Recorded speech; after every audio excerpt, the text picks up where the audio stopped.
Hi folks, if you've seen one of my older videos way back when we done basic rock beats, your very first basic rock beats, I've got a few new additions to that. I realise playing maybe one or two grooves doesn't really make you perfect at playing along with any rock song. So really the way to vary a basic rock beat is just change where the bass positions are. So I've got a few different examples for you today. Hopefully you can follow along. The first one I'm going to do is just a tiny tweak from the last video I've made of us going bass, snare, bass, bass, snare, bass, snare, bass, bass, snare, and adding one more bass right after the first snare. So we're going bass, snare, bass, bass, bass, snare, bass, snare, bass, bass, bass, snare. Now the way to count that is, if you look at the notation on the screen, would be 1 and 2 and 3 and 4 and 1 and 2 and 3 and 4 and, so it's coming on the and 3 and the bass, the three basses together. So we're going 1 and 3 and 4 and 1 and 2 and 3 and 4 and. Hope that makes sense and you can follow that with the notation on the screen. I'll play it once for you.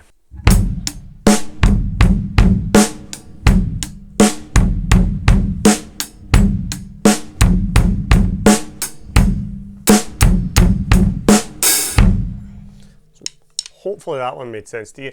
Now, if you make that a little bit harder, one way to make it quite difficult is to put a bass on the very end, so on the and of 4. So just exactly the same, but adding a bass on the end. So that would be 1 and 2 and 3 and 4 and 1 and 2 and 3 and 4 and. Now that's the problem, the coming from the and of 4 into the 1.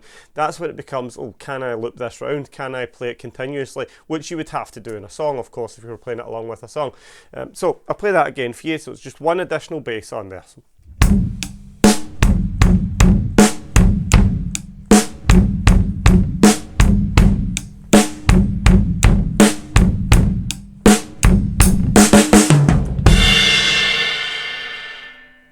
So that's enough to practice on that one, that variation. What we'll do, we'll change it a little bit now. Next one we've got here is just adding a bass on the 1 and the and of 1, and then on the and of 2 and 3. So in fact, the only thing that's really changed, the very first beat we'll ever have done, if you've looked any of my old videos or you've had any drum lessons at all before, would have been putting a bass on 1 and then on 3. 2, 3, 4. 1, 2, 3, 4. Those are both still there. Now all we're going to do is add a bass on the and of 1 and on the and of 2. So it's going to go 1 and 2 and 3. 1 and 3. 1 and 2 and 3. So once again, that's just a bass on 1 and of 1 and of 2 and on 3. Now again, you should try that with a bass on the end to loop it back in again to make sure that you can. So again, that would be 1 and 2 and 3 and 4 and 1 and 2 and 3 and 1 and 3, 4 and. So on the and of 4. So all together, put it all in.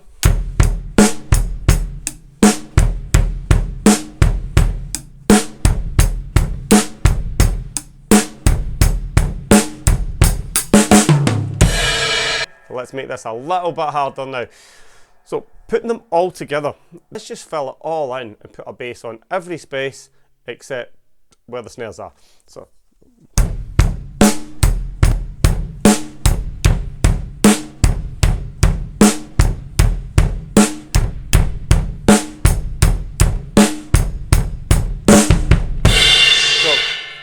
really, that's got a bass on the 1, the and, then the and of 2, the 3, the and of 3, and the and of 4. So everywhere except 2 and 4, because that's snares. So any rock beat that you come across is going to have a bass on one of those places. Now, the only time it starts becoming a little bit more difficult is leaving gaps in between the basses. I'll show you with this next one. This one is only tricky because there's 2 hi-hat spaces, and the basses that you've been practicing so far aren't together. You get a little bit used to having the 2 basses or 3 basses together, having them all compounded in the one area. Now we're having to count 2 hi-hat spaces. That makes it a little bit tricky. So with this one, we're counting 1 and 2 and 3 and 4 and. So really, you're going 2 and then 4 and. Apart from the bass on 1, that's the only other drums you're playing. So it can be a little bit tricky. Just that gap. So have a look.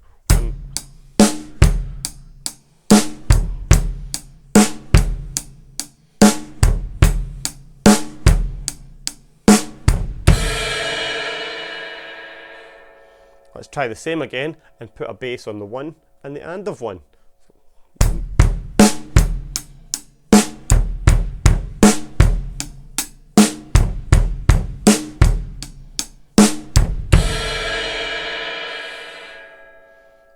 Right, now let's step it up a little bit, see if you can keep up with this. Hopefully you've been following it and you can read the notes okay. So if you take your time, practice all the other ones, and then take your time even more with this one, you'll be able to get it.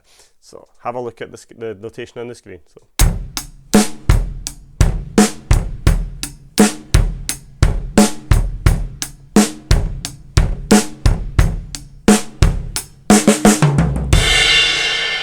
So it's always the case that gaps between basses seem to be harder to ingest, harder to learn and get down. But if you practice them nice and slow, watch where there's a hi-hat space on the notation between basses, so you can hear the tune forming as you play it slow before you try and play it fast. And then it'll all come together quite easy. Let's play that a couple of times round for you. So.